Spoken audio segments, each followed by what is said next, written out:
ಎಲ್ಲರಿಗೂ ನಮಸ್ಕಾರ. ಭಾನುಪ್ರಿಯ ಕ್ರಿಯೇಟಿವ್ ಕನ್ನಡ ಚಾನಲ್ಗೆ ನಿಮ್ಮೆಲ್ಲರಿಗೂ ಮತ್ತೊಮ್ಮೆ ಸ್ವಾಗತ. ನಾನು ಇವತ್ತು ನನಗೆ ಗೊತ್ತಿರೋ ಕೆಲವೊಂದು ಟಿಪ್ಸ್ಗಳನ್ನು ನಿಮ್ಗೆ ಶೇರ್ ಮಾಡ್ತೇನೆ.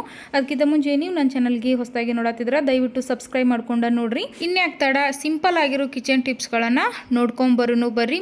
ನೋಡ್ರಿ, ಇವಾಗ ಈ ರೀತಿ ಪ್ಲಾಸ್ಟಿಕ್ ಡಬ್ಬಿ ಇರ್ತಾವಲ್ಲ, ಅಂದ್ರೆ ಕಿರಾಣಿ ಸ್ಟೋರ್ ಒಳಗಾಗಿರ್ಬೋದು, ಎಲ್ಲಾದರೂ ಈ ರೀತಿ ಚಾಕ್ಲೇಟ್ ಡಬ್ಬಿ ಒಳಗೆ ಸಿಕ್ಕಿರ್ತಾವಲ್ರಿ. ಯಾವುದೋ ಡಬ್ಬಿ ತಗೋರಿ, ಕಿರಾಣಿ ಅಂಗಡಿ ಒಳಗೆ ಈ ರೀತಿ ಮ್ಯಾಲೆ ಅದ್ರದ್ದು ಕವರ ಹಾಕಿರ್ತಾರಲ್ಲ ನೋಡ್ರಿ, ಅದು ಯಾವ ಕಂಪ್ನಿದು ಏನೋ ಅದ್ರ ಹೆಸರು ಪ್ರಕಾರ ಅದು ಹಾಕಿರ್ತಾರಲ್ಲ, ಅವು ಡಬ್ಬಿ ಕೆಲವೊಂದು ಬಹಳ ಅಟ್ರಾಕ್ಟಿವ್ ಆಗಿ ಈ ರೀತಿ ಇರ್ತಾವಲ್ಲ.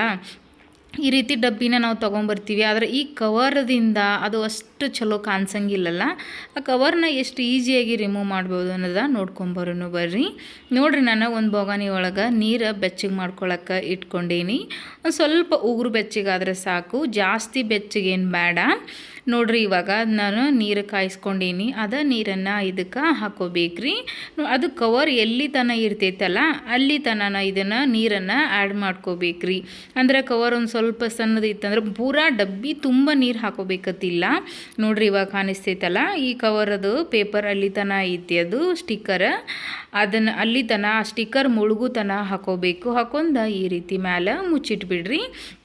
ಒಂದು 2 ಮಿನಿಟ್ ಮುಚ್ಚಿಟ್ರೆ ಸಾಕು. ನೋಡು, ನಾನು ಒಂದು 2 ಮಿನಿಟ್ ಇಟ್ಟೀನಿ. ಇವಾಗ ನೋಡ್ತಿರ್ಬೋದು, ಇಲ್ಲಿ ನೋಡ್ರಿ.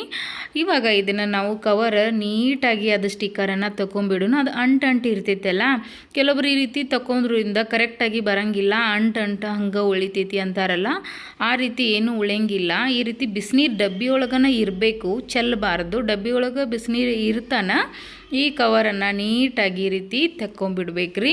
ನೋಡ್ತಿರ್ಬೋದು, ಅಂದರೆ ನೀರು ನಾವು ಜಾಸ್ತಿ ಕಾಯಿಸಿ ಹಾಕೋಬೇಕು ಅಂದ್ರೆ ಡಬ್ಬಿ ಕ್ವಾಲಿಟಿನೂ ಅಷ್ಟು ಚಲೋ ಇರಬೇಕು. ಡಬ್ಬಿ ಕ್ವಾಲಿಟಿ ಮೇಲೆ ನೀರು ಹಾಕೋರಿ, ಪರವಾಗಿಲ್ಲ. ನೀರು ಸುಡು ಹಾಕೋಬೇಕಂದ್ರೆ ಡಬ್ಬಿ ಕ್ವಾಲಿಟಿ ಸ್ವಲ್ಪ ಚಲೋ ಇರಬೇಕು.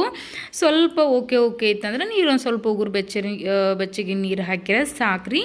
ನೀರು ಒಂದು ಸ್ವಲ್ಪ ಸುಡು ಇರ್ತಾನ ಈ ಕವರನ್ನು ಈ ರೀತಿ ತೆಕ್ಕೊಂಬಿಡೋನು. ನೋಡ್ತಿರ್ಬೋದು ಎಷ್ಟು ನೀಟಾಗಿ ಬಂದೈತಲ್ಲ. ಒಂದು ಸ್ವಲ್ಪ ಅಂಟು ಅನ್ನೋದು ಉಳ್ದಿಲ್ಲ, ಮತ್ತು ಕವರನ್ನು ಹರಿದು ಬರಲಿಲ್ಲ, ಅಷ್ಟು ನೀಟಾಗಿ ಬಂದೈತಿ. ನೀವು ಈ ಟಿಪ್ಸನ್ನು ಒಮ್ಮೆ ಟ್ರೈ ಮಾಡಿರಿ, ಭಾಳ ಅಂದ್ರೆ ಭಾಳ ಯೂಸ್ ಆಗ್ಬೋದು. ಎಲ್ಲರಿಗೂ ಡಬ್ಬಿ ಮೇಲೆ ಆಸೆ ಇರ್ತೈತಿ, ಅದರ ಮೇಲಿನ ಸ್ಟಿಕ್ಕರ್ದಿಂದ ಡಬ್ಬಿ ಯೂಸ್ ಮಾಡೋಕ್ಕೆ ಇಷ್ಟಪಡೋಂಗಿಲ್ಲ. ಈ ಟಿಪ್ಸನ್ನು ನೀವು ಫಾಲೋ ಮಾಡಿರಿ. ನೋಡ್ರಿ, ಇವಾಗ ನಾವು ಎಣ್ಣೆ ಅಂದರೆ ಆಯಿಲ್ ಎಲ್ಲಾರ ಒಂದು ಸ್ವಲ್ಪ ಈ ರೀತಿ ಗ್ಯಾಸ್ ಕಟ್ಟಿ ಮೇಲೋ ಅಥವಾ ಪರ್ಸಿ ಮೇಲೋ ಟೈಲ್ಸ್ ಎಲ್ಲಾರು ಚೆಲ್ಲಿ ಬಿಡ್ತೈತಲ್ಲ, ಅವಾಗ ನಾವು ಏನು ಮಾಡ್ತೀವಿ, ಆ ಹಿಟ್ಟನ್ನು ಆ ಎಣ್ಣೆನ ರಿಮೂವ್ ಮಾಡೋಕ್ಕೆ ನಾವು ವಿಮ್ ಜೆಲ್ ಅದು ಇದು ಲಿಕ್ವಿಡ್ ಎಲ್ಲ ಹಚ್ಚಿಬಿಟ್ಟು ಅದನ್ನ ತೊಳ್ಯಾಕೆ ಒಂದು ಸ್ವಲ್ಪ ಇದ್ದಿದ್ದು ದೊಡ್ಡದಾಗಿ ಬಿಡ್ತೈತಲ್ರಿ. ಆ ರೀತಿ ಆಗೋಲ್ಲ, ಸಿಂಪಲ್ಲಾಗಿ ಈ ರೀತಿ ಮಾಡ್ಕೋಬೋದು. ಎಣ್ಣೆ ಎಲ್ಲಿ ಚೆಲ್ಲಿ ಇರ್ತೈತಲ್ಲ ಅಲ್ಲಿ ಈ ರೀತಿ ಗೋಧಿ ಹಿಟ್ಟನ್ನು ಅದ್ರ ಮೇಲೆ ಹಾಕೊಂಡ್ಬಿಡ್ರಿ. ಅಂದ್ರೆ ಆಯಿಲ್ ಚೆಲ್ಲಿದ್ರ ಮೇಲೆ ನಾನು ಚೆಲ್ಲಿ ತೋರಿಸ್ಬೇಕಾಯ್ತು, ಯಾಕಂದ್ರೆ ನಿಮಗೆ ಹೆಲ್ಪ್ ಆಗಲಿ ಅಂತ. ನಾನು ಯಾವಾಗಲಾದರೂ ಈ ರೀತಿ ಆಯಿಲ್ ಚೆಲ್ಲಿದ್ರೆ ನಾನು ಹಿಂಗೆ ಮಾಡ್ತೇನೆ. ಈ ರೀತಿ ಹಿಟ್ಟು ಹಾಕೊಂಡು ಒಂದು 2 ಮಿನಿಟ್ ಬಿಟ್ಟು ಬಿಡ್ಬೇಕ್ರಿ. ಅದು ತಾನೇ ಅಬ್ಸರ್ವ್ ಆಗಿಬಿಡ್ತೈತಿ, ಎಲ್ಲ ಎಣ್ಣೆ ಎಲ್ಲ ಹೀರ್ಕೊಂಡ್ಬಿಡ್ತೈತಿ ಗೋಧಿ ಹಿಟ್ಟ. ನೋಡ್ತಿರ್ಬೋದು. ಇಷ್ಟ ಆದರೆ ಇದನ್ನು ನೀಟಾಗಿ ಈ ರೀತಿ ತೆಕ್ಕೊಂಬಿಡ್ಬೇಕ್ರಿ. ಭಾಳ ಅಂದ್ರೆ ಭಾಳ ಈಸಿ ಐತಿ. ಈ ಟಿಪ್ಸನ್ನು ನೀವು ಫಾಲೋ ಮಾಡಿರಿ. ಅಂದರೆ ಇಡೀ ಗ್ಯಾಸ್ ಕಟ್ಟಿ ಎಲ್ಲ ಕ್ಲೀನ್ ಮಾಡ್ಕೋತ ಕೂತ್ಬಿಡ್ಬೇಕಾಗ್ತೈತಲ್ಲ ಈ ಲಿಕ್ವಿಡನ್ನು ಯೂಸ್ ಮಾಡಿದ್ರೆ. ಈ ರೀತಿ ಎಣ್ಣೆ ಚೆಲ್ಲಿರ್ತೈತಲ್ಲ ಅಲ್ಲಿ ಈ ರೀತಿ ಹಿಟ್ಟಾಕಿ ರಿಮೂವ್ ಮಾಡಿಬಿಟ್ರೆ ಮುಗೀತು.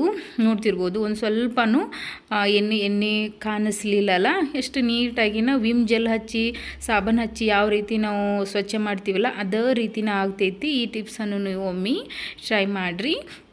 ನೋಡ್ರಿ, ಚಾಕು ಈ ರೀತಿ ಮಂಡಾಗಿ ಬಿಟ್ಟಿರ್ತಾವಲ್ಲ ಕೆಲವೊಂದು, ನಾವು ಎಷ್ಟೋ ತುಟ್ಟಿ ಚಾಕು ತೊಗೊಂಬಂದ್ರೂ ಅವು ಕೆಲವೊಂದು ದಿನ ಆದಮೇಲೆ ಮಂಡಾಗೆ ಆಗ್ತಾವೆ.